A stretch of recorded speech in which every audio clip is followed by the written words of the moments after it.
Hello everyone, and welcome to my Young and Restless official. I hope everyone is having a wonderful day. Before we begin, please hit the subscribe button and give this video a thumbs up. As Phyllis Summers and Sharon Newman come to a conclusion, Nick Newman's scheme will succeed, according to the Young and the Restless spoilers for Tuesday, March 25th. There will be some thrilling drama in Genoa City soon because Devin Winters will also be disturbed by something he finds. Victor Newman will want to update Lily Winters on what he has learned after receiving updates from Michael Baldwin. There is no proof that Aristotle is pursuing Winters, and Michael believes that his relationship with Damian Kane is merely a coincidence. Victor might ask for a favor, but Lily should be relieved if he shares that information. Victor might make a proposal in the hopes that Lily will assist bring his former rival into the public front since he is concerned about Aristotle's next move. Devin may also be concerned if he hears this proposal because it may raise some red flags for him on Tuesday's YNR episode. Given Damian's relationship with Aristotle, Devin could believe it's a poor idea to take the chance of offending him. Given Devin's recent emphasis on keeping to himself, he might advise Lily that this is what they both need to do. Devin's concerning discovery, though, might end up connecting with Damian instead. Amy Lewis was recently admitted to the hospital for a new treatment, so Damian and Nate Hastings traveled to Chicago to visit her. Devin may worry that Nate may become overly trusting if he calls and boasts about the bond he's developing with his new brother. Devin might be hesitant to purchase all of this sibling stuff because Damian seems to have a plan. Positive news should come from Nick's plan to assist Sharon and Phyllis across town. In order to determine their next course of action, Phyllis and Sharon will need some time to reflect on the horror they experienced together. It's possible that Sharon and Phyllis may agree that they are no longer complete enemies. Tolerating one another should be sufficient for the time being, but it doesn't imply Phyllis and Sharon will be prepared to start creating friendship bracelets. Nick could expect that Sharon and Phyllis will continue on this improved path, but Phyllis will still face some personal challenges in the wake of the chaos surrounding the kidnapping. According to teasers for The Young and the Restless, Phyllis will depend on Billy Abbott later in the week of March 24th to 28th, so keep an eye out. As Victoria sat in the Newman house and recalled the talk she'd had with Claire right before Claire had confronted her Aunt Jordan, snow fell over Genoa City. Victoria updated Victor as he joined her. She talked about how she was afraid she wouldn't be able to support her daughter. After the altercation, Victoria informed Victor of Claire's state of mind and the fact that she was back at Memorial Hospital. Victor was still concerned about Victoria, who said she wanted to meet Claire and show her that she was worthy of love. Victor expressed sympathy to Victoria and discussed his difficulties in establishing and preserving a positive relationship with Adam. Claire was a victim, too, Victor reminded Victoria, and her pain will not wash away overnight. Being realistic, Victoria recognized that it might take some time to win Claire's faith in her and Cole. Victor was worried that Claire's allegiance might have been rekindled by seeing Jordan again. Victoria implored her father not to harbor resentment after reassuring Victor that Claire was done with Jordan. Because Claire's sessions were private as an adult, Victoria was unable to verify the level of care she was receiving. After all these years, Victor asked Victoria how it felt to have Cole back in her life. Cole, according to Victoria, had been fantastic and comforting. Victor was worried that Victoria's absence from work might cause problems, but Victoria informed him she and Cole intended to see it through. "Do you miss me at Newman?" Victoria asked her dad. After giving it some thought, he grinned and asked, "What do you think?" Victor reassured Victoria that she was an important member of Newman Enterprises and that he understood why she wanted to take a leave of absence. Lauren and Nikki carried on their talk at Crimson Lights. Nikki chastised herself because she was worried that her sponsor, Seth, was drinking once more. When Lauren stated, "You don't get to blame yourself," she attempted to silence that. "You are not accountable for Seth's behavior, even if you are correct and he is drinking." Nikki acknowledged that she had a hard time with the bottle.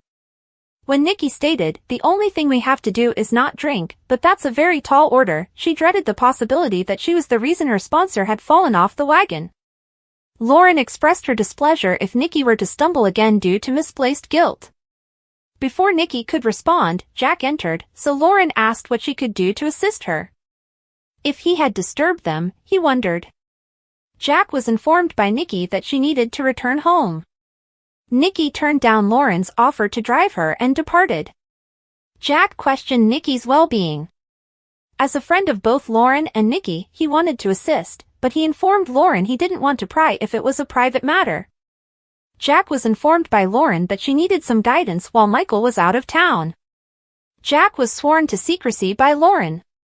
Jack concluded that Nikki was drinking again after she informed him that she was in trouble. They decided to have a more private conversation about the issue at Jack's residence.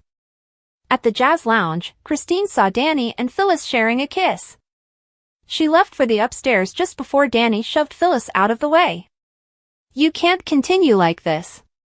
"Phyllis, I can't follow you down this road," Danny informed her. Phyllis accused Danny of sharing her enjoyment of the kiss. Danny maintained that he had no desire to pursue a relationship with Phyllis. When Phyllis declared she had changed, Danny said that Phyllis hadn't changed at all because she had posted the video of him singing the new love song. Phyllis refused to back down. She chastised Danny for failing to push her away or break off the kiss. Danny claimed that he had been taken by surprise and that it would not occur again. Since videos of rock musicians are frequently posted, Phyllis rejected the video's posting. Phyllis was stopped by Danny, who made it clear that they could not do this. "It's not pleasant. Something feels off. For Daniel's sake, perhaps some sort of friendship, but what else? No. Never." He left and went upstairs. Disturbed, Christine watched the video again. She then sent Nina a text message asking if they could get together. Danny located Christine. She claimed to have witnessed Danny kissing Phyllis. Phyllis set him up, Danny told her.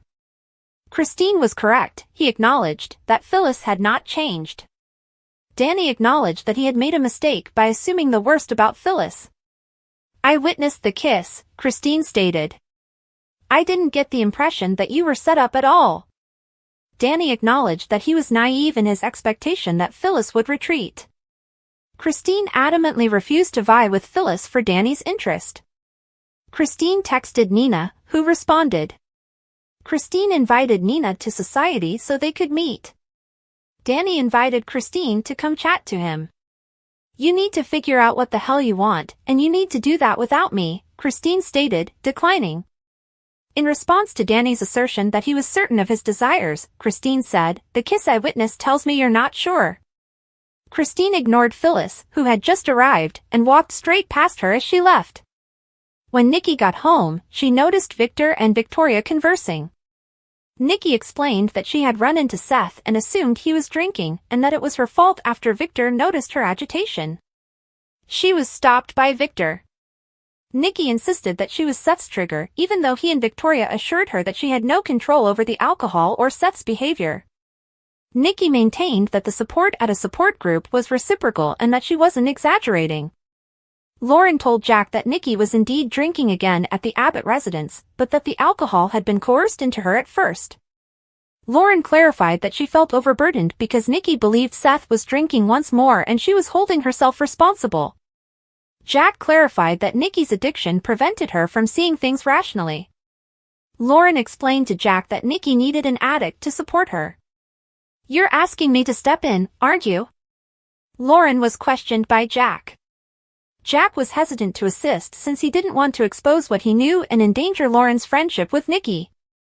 Rather, Jack consented to try to talk to Nikki and hoped the topic would naturally come up.